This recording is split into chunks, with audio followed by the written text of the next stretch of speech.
My mother passed away from a drug overdose, and I never got to meet my father. Eventually, I was placed into foster care, and at that time, I was 10 years old. I wasn't exactly a little kid anymore, nor was I a teenager. I was extremely awkward, and being a girl child with no guardian to look after me had its own perks. The state put me into a foster home located on the outskirts of the city. The house belonged to a woman named Mona, who was in her late 40s. She ran the foster home with 5 kids, including me. Her boyfriend often came to visit her. I never quite liked the guy, he had a very rough face. There was a huge scar on his cheek, which signified he must have been in a horrible fight, because that was nothing but a knife scar. Anyways, Mona seemed fond of that guy. Whenever he came, she used to dress up and put on a lot of makeup. They used to go out and return late at night. By the time they came back, we were all asleep. Among those kids, my only friend was my roommate, Maria. Her mother left her on the road, and she was put into foster care by an NGO. Every child who lived in that house had a tragic past to deal with. Mona was not a very affectionate person, but she never ill-treated any of us. She celebrated all of her birthdays on a particular day. This was probably her way of cutting costs as much as possible. Our rooms were upstairs. Mona's bedroom was the biggest room in the house, she slept downstairs. I was playing with Maria in the backyard one day. She accidentally fell from the swing and hurt her leg. I went to call Mona and knocked on her bedroom door. As she opened it, I noticed multicolored wallpaper stuck on the walls of her entire room. There were flowers and butterflies printed on them. I stood in awe, seeing the grandeur of the room. Her room seemed like a different world altogether because of those vibrant wallpapers. She went to get Maria, but I stood there and kept looking around. Mona got busy with Maria in the living room. I was taking a close look at the wallpaper when suddenly a woman whispered in my ear, "Help me." I jumped back immediately out of shock. I looked around, but I was the only one standing in that room at that moment. I didn't understand, was it all my imagination, or did I really hear a woman's voice? "Hello, is there anybody here?" I said nervously. No reply came back, but I started to hear a whispering sound. I concentrated on the sound and figured out it was coming from the bedroom wall right in front of me. I got closer and placed my ear on the wall. "What are you doing?" I turned around and saw Mona standing there, looking at me with a surprised face. "Nothing, I was just watching the wallpaper." "You have a beautiful room, Mona," I said. "Well, thank you, sweetheart. Come on, let's go." "It's time for lunch," she replied without wasting a single second more. I left the room with a very awkward face. I knew she saw me leaning on the wall and listening like a crazy person. A few months passed. 2 kids got adopted, and it was only the 3 of us left in that house, Maria, a boy named Tony, and myself. Tony was younger than us, hence he always listened to us. One day, Mona was working in the kitchen when suddenly a leak took place under the kitchen sink. She called Marco for help. Marco came and started to check out the leak on the pipeline. I was sitting at the kitchen table and watching him work. "I think there's a screw that needs to be tightened." "Shoot, I don't have a wrench," Marco said. "I think there's one in the basement," Mona replied. None of the kids liked to go to the basement as it was dark and dingy, but Mona was busy and Marco was working as well, so I volunteered. I switched on the basement light and slowly went down the stairs. The basement had a funky smell, probably because it had no window or vent as such to let the air flow. On the right corner stood a wooden shelf. I saw the wrench sitting on the shelf. I walked to pick it up, just when I noticed a big trunk in the left corner. I thought there might be toys or something exciting in there, but as I got closer to the trunk, I noticed it was sealed with a metal lock. "There's nothing but junk in it." My eyes followed the voice and I saw Marco coming down the stairs of the basement. "Then why is it locked?" I asked curiously. Marco watched me for a moment and then walked to the shelf and picked up the wrench. "Come on, let's go. We got what we were looking for," he said. I came out of the basement and he locked the door behind me. I'm not sure, but since the day I started to realize that there was something wrong with this place. At night, I could hear voices running through the halls, but the more I tried to listen, the more they faded away. One night, I got up from my bed hearing a quarrel downstairs. I tiptoed from my room and peeked from upstairs. I saw Mona and Marco having a serious argument, but they were speaking in a rough, low voice. "What are you saying? Are you out of your mind? Look, I'm telling you, this kid will get us in trouble. Don't talk like an idiot. She's just a dumb kid. She'll never be able to guess the truth. She asked me what was in the trunk today. We have to get rid of it." "Oh, come on, did you chicken out because of a kid? Don't you remember how we fooled the cops in California? Listen, darling, there's nothing to worry about, okay? Just relax. I will keep the basement locked at all times from now on. Happy? Yeah, that'll be better. I'll look for a place to get rid of the trunk soon." They went to their bedroom and I returned to my bed. What could be inside that trunk? I kept thinking. From that day, Mona always kept the basement door locked, but they couldn't keep the mystery hidden for long. It was a Saturday night. Mona and Marco were out. Tony, Maria, and I were watching TV in the living room. "Hey, let's play hide and seek," Maria suddenly said. Tony and I agreed and we started the game. After a few turns of play, it was my turn to find everyone. Ready or not, here I come. I rushed upstairs and started to look for Maria. I easily managed to find Tony as he hid under the bed, but Maria was nowhere to be found. I realized she might have hidden downstairs. I rushed downstairs and after checking the entire living room, the only place left to hide was Mona's bedroom, because the basement was already locked. I pushed the door of Mona's room and said, "I know you're hiding in here somewhere, Maria." I smelled a strong chemical in Mona's room. The odor was coming from the walls. She had sprayed something on the wallpaper which made her room smell like hospital cabins. I walked close to the right wall and checked the vibrant wallpaper pasted on it. As I touched the wallpaper, it felt wet to me, and it became sure that there was a weird liquid applied all over. Suddenly, Maria came out of Mona's cupboard and tried to play a scary prank on me. As she went to grab my neck from behind, I turned around and skillfully dodged her, which resulted in her stumbling upon the wall. As soon as she fell onto the soggy wallpaper, she accidentally tore it, creating a hole. Hundreds of ants and spiders started to crawl out from that hole. It was clear that these insects lived underneath the wallpaper. We were absolutely terrified and came out of the house crying in fear. Our next-door neighbor, Mr. Stewart, came rushing to our house. He got inside Mona's room and, I don't know why, he immediately called the cops. Within 15 to 20 minutes, the cop cars came and we saw Mr. Stewart telling them something with a fearful face. The cops broke into the basement and a horrible truth moved us all. Mona and Marco were none other than convicted murderers who robbed and killed people in California. They murdered around 6 to 7 people and magically found a way to hide the corpses. They escaped from California and came here to live in disguise. But the cops found out that the bones of those victims were kept in that trunk. They would never have been able to discover what happened to the victims' whole bodies if not for the day that Maria scratched those wallpapers accidentally. Yes, Mona and Marco skinned their victims and turned their skin into house wallpaper. But they were no professionals, hence they couldn't preserve the skin properly, which attracted insects. They were trying to drive the insects away by using chemicals, but they couldn't hide their grotesque crime. When the cops handcuffed Marco and Mona, I was standing at the house porch with Maria and Tony. While walking towards the cop car, Marco looked at me and then to Mona, "I told you that that kid would get us in trouble. I should have choked that, right in her sleep that day." I still can't forget his blood-red eyes when he said how much he wanted to kill me that night. Now it all makes sense to me, that woman's voice from the wall, those whispers running around the house. But I can't tell these to anyone. I know that no one will believe me. I'm just lucky that I didn't end up in their trunk or as their wallpaper on their wall. Before starting the story, I would suggest you guys go subscribe to the channel. It turns out that most of you who watch me aren't actually subscribed.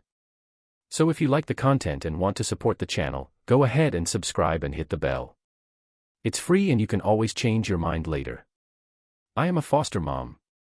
I've been running this small foster home for 6 years now.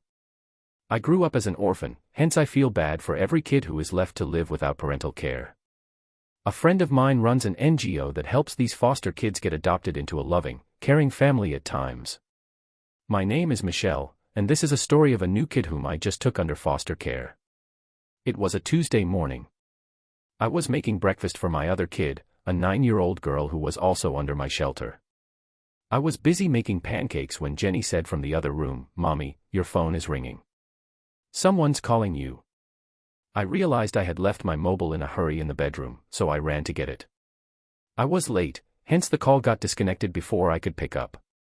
When I returned, I saw Jenny was all dressed to leave for school and waiting for breakfast. I quickly served her the pancake. "Here you go, Jenny. I made your favorite." She smiled and started to eat them. 10 minutes later, her school bus arrived. I walked her to the bus and she waved me goodbye. I was about to enter when my phone rang again. This time I rushed to pick it up. It was my friend Kate, who runs the NGO. "Hey Kate, sorry I couldn't take your call earlier. Jenny just left for school." "No problem. Listen, there's a boy about to arrive at our NGO. He's 7 years old and unfortunately recently lost his parents in a plane crash. The boy has an uncle working overseas, so there's a chance he might go up for adoption, but until that happens, I want you to take care of him. I'll come by with the lawyer and other legal papers tomorrow and also drop the kid off at your house. Is that okay?" "Oh sure, tomorrow evening I'm free." "Tomorrow evening it is then. See you." After the phone call, I went to buy some groceries for tomorrow's dinner. I felt emotional thinking about this poor little child who just lost his parents. I wanted to give him a warm welcome, so I decided to cook something nice. I bought some good quality meat, some fresh veggies, sweets, and chocolate. When Jenny came back from school, I sat her down and said, "Jenny, tomorrow we are going to have another member in this house. A little boy will come and live with us." Jenny got so excited and said, "Wow, I can have a little brother now." I smiled and hugged her for being such a sweet girl. The next day, Jenny and I decorated the entire house with balloons and colorful paper chains. At around 7 p.m., the doorbell rang. Jenny rushed towards the door and opened it with a big smile. Kate was standing there with a small blonde-haired, blue-eyed boy, and beside them stood a man in his late 50s. I guessed him to be the boy's lawyer. "Please come on in," I said with joy. They all came and sat down in the living room. Kate looked at Jenny and said, "You're becoming such a pretty girl." Jenny blushed in happiness. She then looked at the little boy and said, "You're my little brother, right?" We all laughed hearing her adorable words, except the little boy. He sat down like a robot, didn't talk, didn't smile even for once. Kate said, "Luke, say hi to your sister. This is going to be your home now. You'll be very happy here." Luke looked at me and said in a lifeless voice, "Who is she?" "Oh, that's Michelle. She's going to be your best friend from now on," Kate replied. I smiled at him, but he kept staring at me lifelessly. His face was so blank that after some time, his stare started to make me feel weird. We all discussed the legal terms and conditions in the details of this procedure. It was good to know that Luke's parents had left him enough money to have a sustainable life ahead. He could go to college and avail all the opportunities without any disturbance.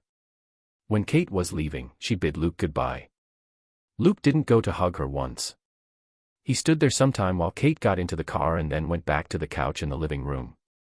I slowly went and sat beside him.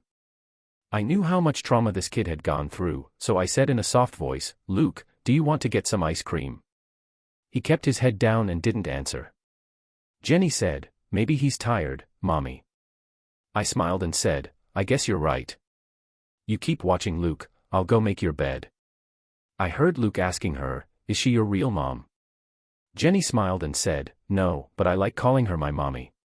She's nice. She's going to take good care of us." I prepared their beds.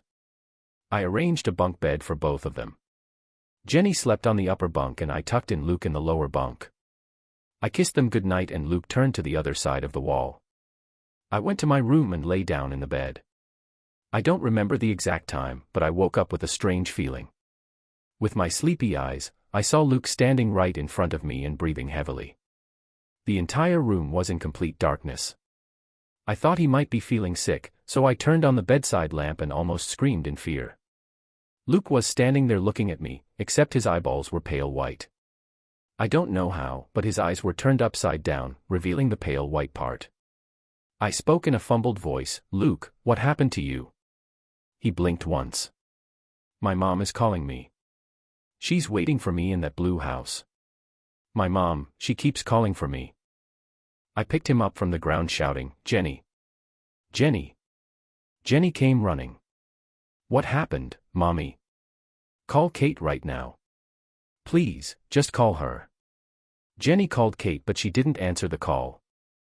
I put Luke on the bed. I got so scared that I couldn't sleep the entire night. Jenny also remained awake with me the whole time. The next morning when Luke woke up, I asked him, do you remember what happened last night? Luke stared at me, not saying a word. Kate came to see him within some hours after receiving my message. She sat him down and said, Luke, sweetie, you have to understand that your mom and dad are in heaven now. They're watching you from there. Unfortunately, they can't come here. She wasn't my real mom. We were all shocked to hear this little boy say such a weird thing. Kate and I exchanged a surprised look. Sweetie, what are you saying? She was your mom. She loved you. My mom is in that blue house. She's waiting for me there. Can you please take me there? None of us was getting what was going on with this child. Out of curiosity, I asked, do you know where this blue house is? Luke replied, yeah, I can take you there. What happened next was beyond our expectation. Kate and I thought the best way to help this child would be to do what he says. He probably wanted us to go outside. Children can do weird things for weird reasons sometimes. So we all hopped into my car and I started the engine. Luke sat right beside me and said, take the first left. Trust me, guys. He gave me directions like an adult for at least half an hour. Beyond our imagination, after taking the last right turn, we came near a huge lake. On the side of that lake stood a small wooden blue house. We got out of the car and walked towards the main door. Kate knocked on the door twice. We heard slow footsteps inside the house. Within a few seconds, an old woman opened the door. She looked quite like my granny. With surprised eyes, she noticed all of us and said, who are you all? Did you make my favorite bread pudding, Mama? The old woman immediately looked at him and started to sob terribly. She hugged him to her chest and kept crying for hours. We came to know later that the woman had a son who was in the army. The son often came during holidays to visit her. One morning, she got the news from the army general that her son died like a hero in the war, 2 days earlier. His name was Sam. Sam died on the 21st of December, on the same day Luke was born. It might seem like a weird coincidence, but every time Sam came to visit his mom, the first thing he would say was, "Did you make my favorite bread pudding, Mama?" and hug the poor old woman. Luke roamed around the house telling us very unnatural details which only a member of that house could know. And the even more terrifying thing is that the old woman showed us her son's childhood picture. It was none other than Luke. When I was younger, I wanted kids more than anything else in the world. But when I discovered I would never be able to carry children of my own, I decided to be a foster parent. My husband was happy to do this with me, since alternative methods of having our own children were well out of our affordable range. We fostered children for years, and though every child has had their own issues and challenges, I've loved them all. There was one child we took in that was different, though. The last child we ever provided a temporary home for. Simon wasn't immediately different than the other children we'd cared for, but there was always something off-putting about him. He was quiet, withdrawn almost. It wasn't uncommon for children who came from less fortunate situations, but I didn't have any solid information about his past. For some reason unknown to me, the organization wouldn't tell me anything about him other than his age and his name. I'm usually always given at least a minimal briefing on the child's past. I have to know what could trigger them. There are always topics to avoid and different ways to be sensitive to different situations. With Simon, we had to go in blind. I was left to draw my own conclusions as to what horrors he might have seen. He didn't appear to have any visible scars, and when I tried to hug him, he didn't flinch, a good sign. Children of abuse typically flinch whenever their arms are raised. I had no interest in pressing him for where he came from. I figured as he got comfortable, he would open up to me. So I began the all-star treatment that I'd had success with in the past. We let him choose a color to paint his room and did it all together. I should have taken note of the color he jumped to right away, but I just wanted to make him happy. Giving him the power to make choices was one of the first steps to him feeling safe. And so we painted his room in obnoxious blood red. When I asked Simon what else he might like to decorate his room with, he thought on it for a long moment. I expected him to blurt out fire trucks or superheroes, but I had been wrong. Maybe some skulls or fire, or how about both? This was the first excited thing I heard come out of his mouth, and truthfully I was a bit disturbed. I laughed it off in the moment, thinking he had just been acting out, just one of the many red flags that I would ignore during his stay. This was the point I decided to try to ask Simon about his past. I figured I might try asking if he had been to certain places as a way to ease into asking where he had lived before. But before I could get much out, he seemed to sense my unease.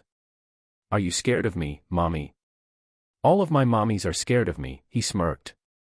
"All of your mommies?" "Of course not, sweetheart. Why would you say that?" I tried to keep a smooth expression despite my concern. "Don't worry, Mommy. You'll be scared soon." He stared at me blankly for a long moment and then started laughing hysterically. After that comment, Simon refused to say anything else on the topic. I asked him why his mommies were scared of him and he was silent. As you could probably guess, I was confused and slightly worried by this. But the organization hadn't given me anyone to contact. I'd only seen his social worker when he arrived, but they hadn't given me her contact number and I'd never met her before that day. One day I was working in the garden. Simon was running around. Simon slowed down. I said in a loud voice, he looked at me and started to run towards me making a very weird face. I just stood there and watched him coming towards me. I was feeling uncomfortable but I didn't move, thinking that he was just trying to play with me. He came very close to me and gestured his hands in a stabbing motion. I said, "What are you trying to do?" He smirked and replied, "I was checking to see if you were afraid of dying or not." "Simon, you can't say things like that, you know." I have done way more than I spoke, and he walked towards the house. I don't know how long I stood there stunned with fear. I decided to follow up on his whereabouts. I went to that organization the next day. As I inquired about him to the manager of the organization, I saw his face turning pale. He said, "Why, did he try to hurt anyone?" I was utterly shocked to hear such a statement, because why would someone say something about a little child for no reason? I looked at the men with a very angry face and almost screamed, saying, "Will anyone tell me what the hell is wrong with this child?" The men then said Simon was adopted by 2 other families, and each family suffered mysterious accidents resulting in the death of a child. And, don't know why, those parents claimed Simon was involved in those accidents some way. The general manager looked at me and said, "Ma'am, we're trying to contact his real parents. You will be the first to be informed once we've dug out any single information on him. Till then, watch him and be careful." His last words, "be careful," ran a shiver down my spine. I got into the car and drove home. The moment I stepped inside the house, I received the shock of my life. Simon was sitting on the floor holding my other foster child, Carrie, by her neck. He placed a sharp knife on her neck and stared at me with hatred and disgust. "Simon, what are you doing? This is dangerous. Let her go." Carrie kept sobbing out of fear. I walked closer to him, just when, "Don't try and come closer, or I'll cut her open." Words like that coming from a child is definitely not something one is used to hearing. I realized that the only way to stop him from doing something crazy was to calm him down with my words. "Baby, let her go. Mommy is here to take care of you. You don't want to do this, Simon, really.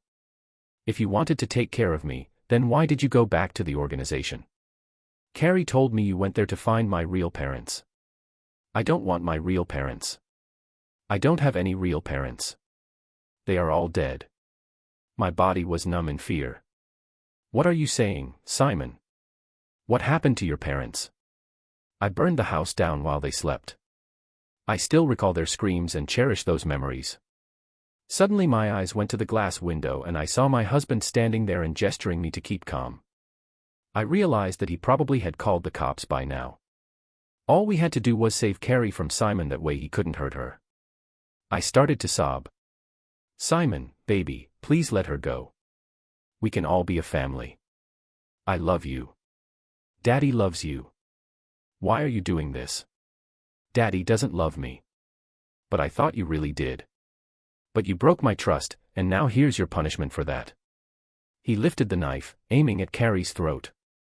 I jumped, no. I ended up guarding Carrie with my hand, but before I could pull her out from Simon's grasp, he slashed my arm. My husband bolted inside and unarmed Simon immediately. Simon was screaming like a hungry wolf and his eyes were burning like hellfire. My husband held him tightly so that he couldn't do anything or hurt anyone. The cops finally came and took Simon to a correctional facility.